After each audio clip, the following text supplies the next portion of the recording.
Good morning friends. आज जेहेतु Sunday तो आमर चिकेन आसला तो मुझे गोटे आपण मानक टिप्स देवाक चाहूँगी। कौन से टिप्स जिते चिकेन तरकारी कि चिकेन कषा करूँ तो नॉर्मली आम चिकेन मसला कषला पर चिकेन पकई दू कि जो तरकारी हुए बेले बेले से आइंसिया स्मेल करे। धरते चिकेन तरकारी ठंडा होगा तो गोटे आइंसिया स्मेल आसे आईटा खाई हुए एत भल लगे।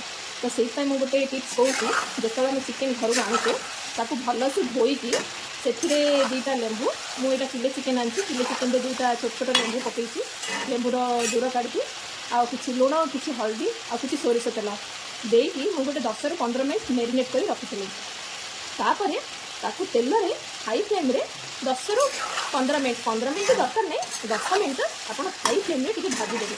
ये जो देखुं ना से पानी बाहर चिकेन रू से पानीटा सुखिला जाए आपड़ जदि एमती कलापर जमी आम चिकेन मसला देकी तरकारी कि कषा जोटा भी करुचे सेमती करेंगे तो चिकेन जमा भी आमिषिया स्मेल हेनी।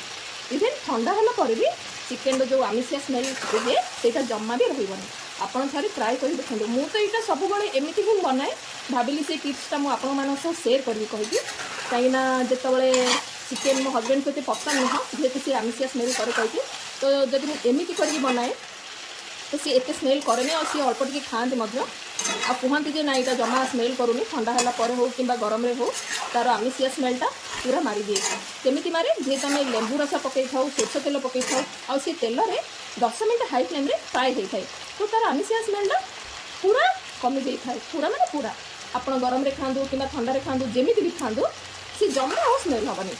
मु तो ये टिप्स आपण मानक सेयर कली आप थे ट्राए करूँ ट्राए करके मत कमेंट बॉक्स में निश्चय जानते रही। नमस्कार।